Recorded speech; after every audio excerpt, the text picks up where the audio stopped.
Many people want to get rid of their cars after 2 or 3 years for fear that they won't last beyond 100,000 miles. When in fact, there's Porsches, Ferraris that actually have hundreds of thousands of miles. Why? There's one common theme. I've had numerous luxury cars as well as performance and exotic cars, and I've kept my cars lasting hundreds of thousands of miles with 7 tips and rules for each and every vehicle. I'm going to share those tips with you right now. Let's get into it now. Life's too short to drive boring cars. The first tip is obviously oil changes. A lot of people just put garden variety generic oil in their engine and then they think is all good. But if you want a car to last over 300,000 miles, let's be honest. Most cars these days are turbocharged. Many of them are direct injected, and that's a deadly combination. Direct injection creates carbon deposits. As well, direct injection applies huge pressure into the combustion chamber with fuel. Those two combinations, as well as forced induction with turbocharging, means that you're in for a world of hurt. Never, ever, ever use garden variety conventional oil unless you're using an old school engine, a baseline, base trim vehicle like a Toyota Corolla with a naturally aspirated engine. But a Dino oil like that should never be extended beyond 3,000 miles, and always use the best type of filter available. If you're dealing with premium vehicles, which have these direct injected turbocharged engines, for example, like the vast majority of BMWs, Mercedes, Audis, Alfa Romeos, almost every vehicle these days has that combination. But to avoid these catastrophic problems, stay away from Dino oil. Stick with synthetic and the quality synthetic oils only. Don't go with the cheap stuff, and don't go with the garden variety Pep Boys style oil filter. The oil filter is equally critical. You get a cheap filter, it's going to suck it in there, and there's been case upon case where you hear a lot of these oil filters collapsing, introducing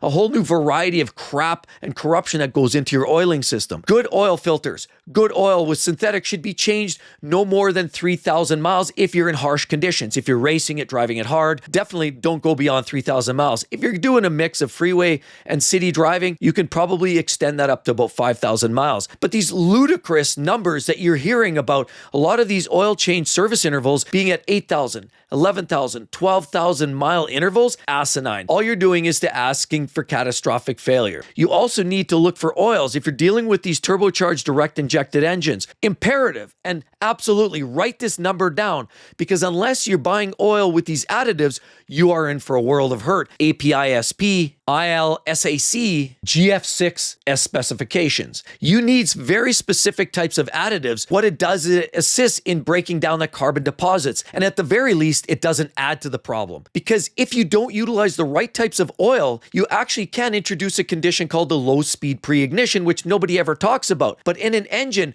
where you have pre-ignition conditions caused by carbon fouling, high injection of pressure with the high injection of fuel going into that combustion chamber means now this low-speed pre-ignition is almost like taking a hammer and slamming the top of your piston crowns. Eventually, that's going to blow a hole or chip away at the top of the crowns. That's a surefire way to introduce a short lifespan of your engine. Definitely use the right types of oils with the right additives so that you can get the long life out of your vehicle. Forget about the cheap oil. Go with the top grade stuff that has the correct additives. Another absolute imperative feature that you have to look at. So many people, you walk up to the service shop and the service writer says, "Would you like your coolant flush today? It looks like your mileage is ready." And a lot of people turn away from that. They say that's a waste of money. And while maybe it's secondary to oil service, it is a very close second. As a matter of fact, with a lot of these engines now are primarily aluminum heads, aluminum cases and blocks, and of course, even the cores, the heater cores, as well as your radiators, a lot of the parts are aluminum, and aluminum tends to corrode. So unless you're utilizing the right type of coolant, you're in for a world of hurt, because it starts to develop scaling. All kinds of catastrophic issues inside can start to develop. Bad coolant can start to break down, scale up, or can even create a toxic acidic condition, which can start eat away at your water pumps, your thermostats, and a lot of the other fittings. Means you can start introducing leaks to your system. Just by looking at the color doesn't necessarily mean your coolant's right. Think about the pH levels, how much corrosion you're going to add. You have to think about these. Now, we're not chemists, but at the end of the day, make sure every 2, 3, 4 years you're introducing a whole new flush of coolant. You can flush it out with water, but ultimately backfill it with a course of brand new quality matching color coolant for your vehicle. And it has to be the right type, because that vehicle definitely specifies a type of coolant. Deviate from that, and you could also introduce a whole new variety of issues. Another problem a lot of people overlook, they just think, you know what? Oh, look at the gallon. It's $4.50 a gallon. Or for regular, I can do it for $3.25 a gallon. I can save money. Guess what? Cheap fuel, cheap quality, low grade actually can have an impact. And it's absolutely imperative that you buy from the vendors like the Shells, the Mobiles. They're going to provide the best quality with the right additives that are going to ensure that you get the right spray pattern. Remember, a lot of your fuel system, if fuel injectors are brand new, they spray like a nice little fan. It's a nice mist. So it's an even distribution of fuel. And when there are a lot of these vehicles are direct fuel injection, you want that type of fuel to be spread out accordingly. Over time, with carbon deposits, you start to get more of a drip. You start to get uneven pattern. It's almost like kind of spitting through a straw and it kind of comes out on the back end all splattery. Well, that doesn't help your case at all. That can create other problems. Detonation. If you're not getting a right burn, a nice consistent burn, you can create detonation, which again is like hammering on the piston crown. So you want to make sure you get that nice even burn, nice even distribution by having a quality fuel with the right octane that's going to support your engine. You don't need race fuel, but you do need quality fuel that's well filtered. As again, that's another thing to talk about. Definitely follow your owner's manual for fuel filters. So many people forget bothering changing the fuel filters. Keep the clean fuel filter in there. Do that as per the manufacturer instructions, but definitely use a quality fuel from a quality station and keep that consistent. Introduction of garbage fuel for a period of time can now create problems with your fuel injection. Remember, each fuel injector on a lot of these modern direct fuel injected engines can cost you as much as $1,000, $1,500 per unit. A lot of these engines are 4 or 6 cylinder engines that can cost you $5,000 or $10,000 for a retrofit if you've ruined your fuel injectors. Don't waste your money. Just put in the good fuel right from the get-go. Thanks so much for all the new members supporting the channel. If you want your own emoji, priority questions, and sneak peek of a new video, or you just want to support the channel, be sure to hit down there, hit that link. That's going to do all the work for you. Thanks again so much, everybody. Another problem people encounter, you hear where a lot of BMW owners have to walnut blast their engines. Why? Because those direct fuel injected engines create all this extra carbon at the backside of the intake valves, the intake manifold. Things get ugly. As you get extra carbon, it again creates other problems, potentially LPSI, poor airflow, reduced engine capacity and performance, and nobody wants that. It ultimately becomes a maintenance item. But there's an ultimate product that I definitely have seen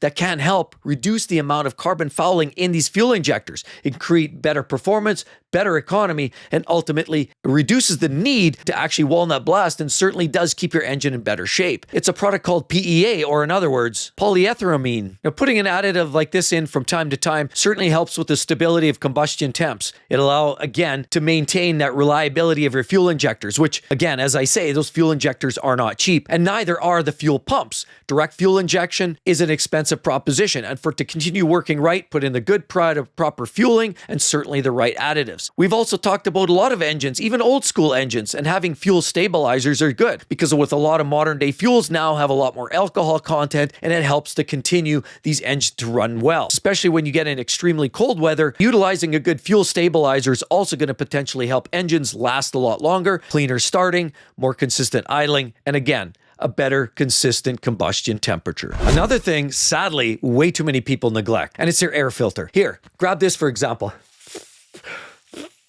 Oh, I almost passed out. Yes, in other words, if you have a clogged filter that's like this, your engine's not going to breathe very well. It's going to start to overheat like I'm starting to overheat. It's going to start to struggle. It's also not going to get the right mixture of air and fuel. It's going to probably lean out, and it's going to create more drivability issues. You might get a high idle, poor driving, poor fuel economy, less performance, and ultimately that's just going to be choking out the engine. Choking off the engine just results in extra fuel, extra carbon, and more problems than you signed up for. So in other words, to get your engine out there to make sure it lasts a long time, use quality factory air filters. Don't go for that cheap jobber shit with pleats every second pleat versus the ones you get from the factory or the OEMs. And I wouldn't necessarily recommend those oil engulfed ones, those ones, you know what I mean, that manufacturer that you spray the oiling on there. After a couple of years of using that sprayed oil filter, the dealer showed me firsthand I actually had dusting of the engine. That's right. I was getting dust past the air filter. So always use a quality air filter, always change it regularly, and I would strongly suggest probably every other oil change. And certainly if you're driving really high heat conditions, very dusty conditions in the desert, some really harsh environments, maybe you're even racing, you're pulling a lot more air through the system, a lot more bugs, a lot more dirt, a lot more contaminants. Change your filter more often. Maybe every third oil change. If things are really harsh, even every oil change itself. It's a cheap insurance. Definitely change your air filter. If you don't, you're definitely going to reduce the life of that engine. The next rule of thumb is definitely think about changing your transmission fluid. Everybody says these days, maintenance free or it's sealed. BMW's classic for that. There's a lot of OEMs out there right now saying you don't need to touch it for the life of the vehicle.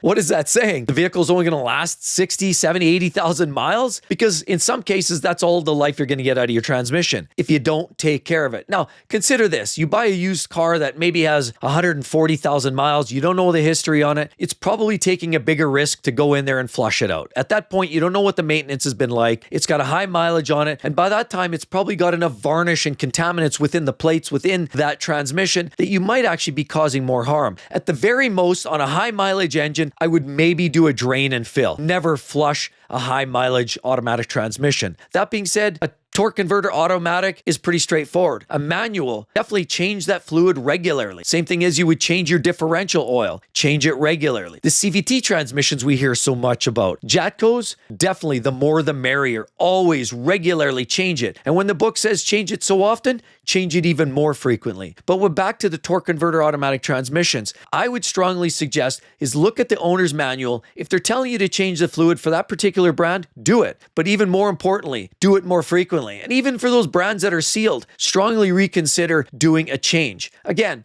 a flush is something that I'm not necessarily the biggest advocate for. However, a drain and fill regularly always ensures that you've got fresh fluid. That way you're not necessarily stirring up the old varnish and pushing it through the system, because quite often doing a flush will push those products, that old gunky material, into the transmission housing, and ultimately you might find yourself with a transmission that starts slipping in short order. So don't flush it, just drain it and fill it. Another rule that I've always had with any of my luxury cars, any of my exotic cars, and certainly any of my daily cars, and I use that rule across the board. We like the way our cars look. You buy it new, you want it to look new as long as possible. If you take that look back at your vehicle when you're heading into the store or going into the house and you take that second look, that's a sense of pride. And that sense of pride will allow you, it sort of gets in the back of your mind. Now it becomes more of a mind game. If your car looks good, you feel good. If you feel good, you're going to do the maintenance. You're going to look after your car. So keep your car clean. Why not? Especially a lot of these states and provinces where they use a lot of salt, sodium chloride, sodium everything. They put the salt on the roads that gets up under the undercarriage and it starts to rot everything. Brake wear, you start to see chassis, bodyworks, all start to see corrosion. So keeping that car clean is the best way to keep that car lasting long time on the road. Whenever there's a little chip, touch it up, because that's a point where it can start to rust. If you got a scratch, touch it up, because it can start to rust. Any exposed metal will start to rust with time. Nobody wants a rusty car, because if it starts to rust, you get sick of it, you want to sell it. But if you want a car that lasts over 300,000 miles, I've got a high mileage 911 that still looks absolutely spectacular. Not perfect, it has a little patina, but I look after it and I take care of those critical elements. The coolant is in good shape. The oil, I do an oil service at the fall. If you're parking a car for a long period of time and it's a summer vehicle that only sees the light of day in the summer, always do the oil change in the fall, not the spring, because in the fall, you've already built up all those acids. So before you park that car, make sure it's got clean oil, because that acidic oil will start to eat at the bottom end, start to eat away at the oil pump, start to take away at the bearings and rod bearings. Yes, it happens. I've seen it firsthand on engine teardowns. That can take a real toll. So ultimately, make sure you take care of that stuff. When you put a toy away for the winter, it's more specifically, just take care of that. Cleanliness is definitely going to help the longevity of your vehicle. Look after the bodywork. Clean the undercarriage. That's definitely the place where it's going to start to corrode. Pay attention under the rockers panels, under the rockers, under the wheel wells. Those are the areas that are most needed. Clean underneath. That's where the salt collects, and that's where the rot comes from the inside and it works its way out. So always clean from the bottom and up. That's going to keep your car on the road for hundreds of thousands of miles. Another rule I can't stress enough. I get into a car, my wife asked me to go wash her car for her, and I'll jump in the car and all of a sudden I've got that low fuel light. Oh no, it's January, it's cold, I've got to idle a car. That's bad. That's really bad, especially even more so in the winter. Running low fuel levels means you could be in a world of hurt. It introduces more water. The water separates. You have problems because of that fuel level that actually has a high content of alcohol. Yes, you wind up with more water, more moisture. Now you have drivability issues. You have water through your injectors. Next thing you know, you don't have the even spray. Having a low fuel level means that you could start to burn out a pump. Burned out fuel pumps are going to cost you a lot of money in parts and labor. Fuel becomes more of a lubricant as well as a cooling medium. Just like coolant going through your engine, it helps cool your engine. engine, the fuel, believe it or not, even though it's combustible and explosive, as it goes through the fuel pump, it actually creates a cooling effect. So if you run that dry or you start to detonate and you run and you kind of sputter and you're bringing a very low level of fuel through that pump, it can now create extra heat in that pump and in short order burn it out. So always run with at least a quarter tank of fuel. I strongly recommend, especially in the winter time, don't go below a half. Few reasons. One, again, because the fuel pump, you don't want to overheat it. Also, it helps to remove the potential for breakdown and isolation of the alcohols and the waters in the fuel. But as well, what if you're stranded? What if your vehicle is stuck? What if you're stuck in a snowstorm and you have to idle in a ditch for hours to wait for help? Well, you want to make sure you have enough fuel. It's a little bit of extra reinforcement. But if you want a luxury vehicle, but you want something that's going to last a long period of time, right there. That's my favorite Lexus vehicles. And down right there, maybe something a little cheaper. Hope to see each and every one real soon, everybody. Catch you then. Bye-bye.